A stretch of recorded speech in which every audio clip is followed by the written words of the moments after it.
This 2-card combo will make you a lot of mana for only 30 cents. The combo is simple. Play the Axebane Guardian and enchant it with Freed from the Real. As long as you have at least 2 defenders, you can keep untapping the Guardian using the activated ability from the Real. Do this infinite times and you have infinite mana.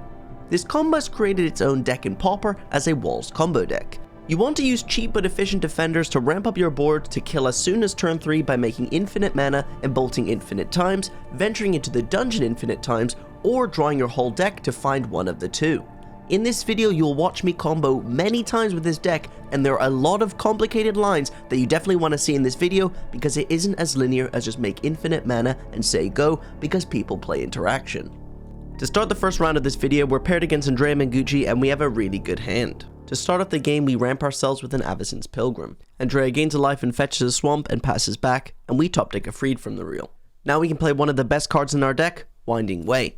This lets us look at the top 4 cards of our library and put any creatures from them into our hand and put the rest into the graveyard.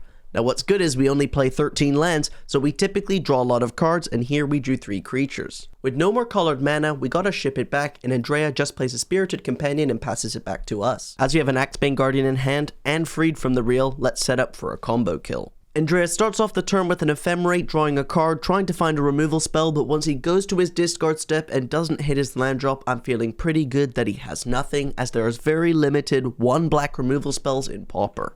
With 2 Tinder Walls, a Rubble Fort, and a Kieran Ranger, there are many ways to make infinite mana with Freed from the Real in this spot, but what I do is play both the Tinder Walls, play the Rubble Fort, play the Axebane Guardian, play the Kieran Ranger, untap the Axebane Guardian, then use Freed from the Real, and as we have the Valakut Invoker in hand, we now have infinite mana to deal infinite damage to the opponent's face. There wasn't really any good way to do this as there isn't a 1 black removal spell in Pauper, so this is going to be going on to game 2. Going into boarding, we're going to bring in 2 creatures with protection from black and 2 creatures that also act like Spellskite.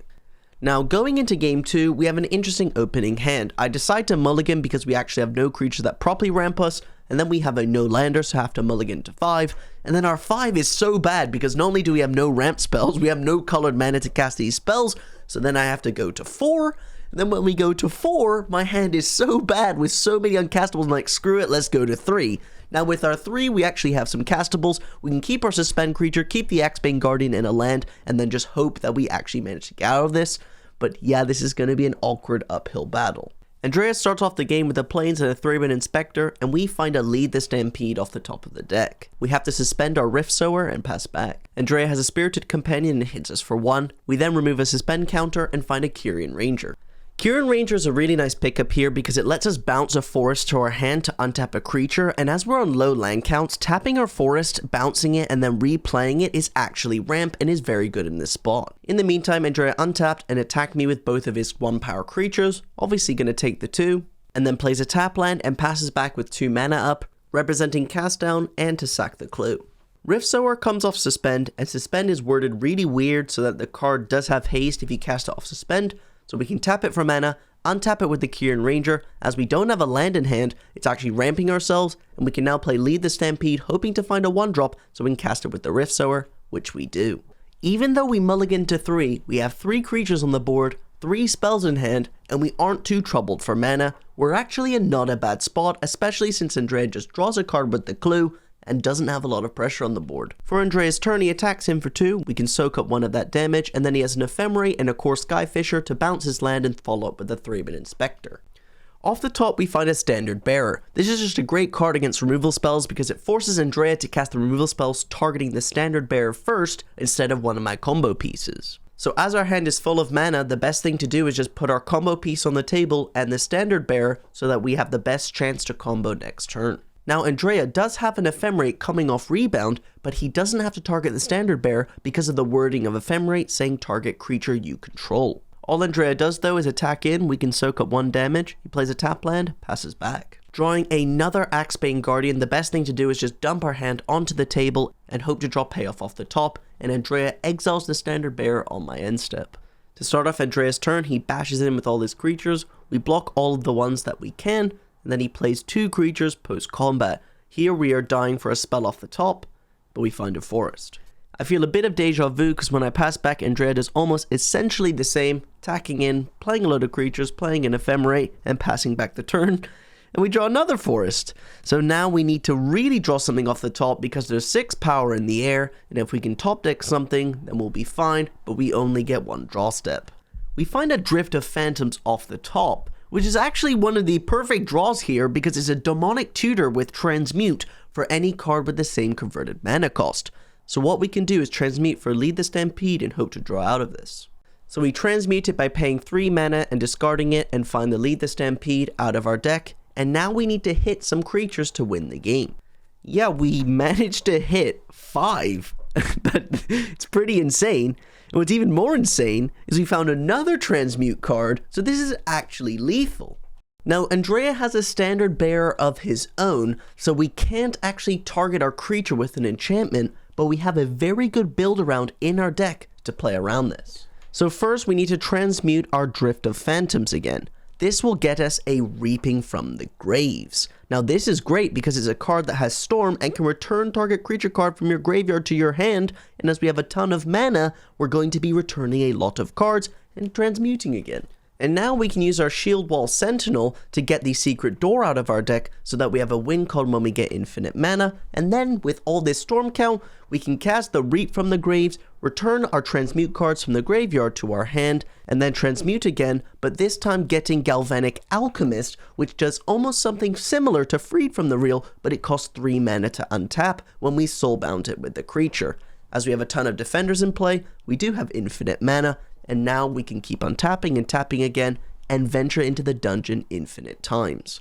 Now, did we actually have to get Reap from the Graves to do this combo? No, we didn't, but if Andrea did have some sort of interactive spell here, we did have Drill of Phantoms to transmute again, just in case if he had an interactive spell. Yes, I just managed to beat Andrea Mengucci on a mulligan to 3 on the draw. So as always, if you want to see more wins like this, don't forget to click that subscribe button as it helps me make more videos for you.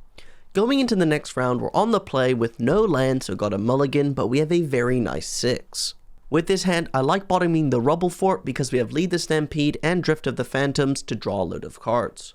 We start off the game with the Avacyn's Pilgrim and pass back the turn, and the opponent has a forest and just says go. Like an absolute beast, we have the Axebane Guardian off the top, so let's slam that and try and work towards a combo kill. What's even better is the opponent just follows up with an Overgrown Battlement, which means that we're playing the mirror, and we find an Axebane Guardian off the top, so we can just slam 2 defenders and say go, and there's not really much the opponent can do here. Just like that, with loads of mana on the table, the opponent plays a Winding Way, casts 3 1-drops, ships it back, and we find an Overgrown Battlement, but that doesn't matter because we almost have a kill. We just need to hit off of this Lead the Stampede, and we'll win the game. I start off the turn by using the Drift of Phantoms to transmute to get freed from the Real so that we have infinite mana. I proceed to then make infinite mana, and all we have to do is hit from the Lead the Stampede. I think regular viewers of this channel know that I'm an absolute beast, which is why I find the Secret Door off the top of the deck with the Lead the Stampede. As we have infinite mana, we can venture into the dungeon infinite times and drain the opponent for 1 infinite times, winning us the game. Would you be surprised if I told you that the mirror was very toxic, because it's just about who can go faster?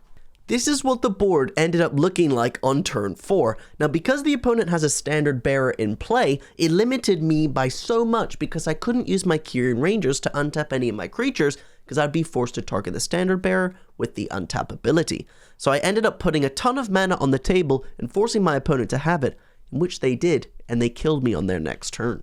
Who would be surprised that a combo mirror would be so boring and toxic?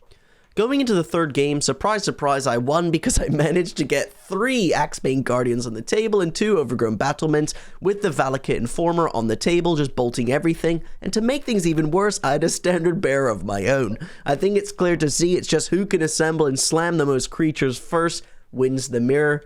What a toxic matchup, there really wasn't much to watch here.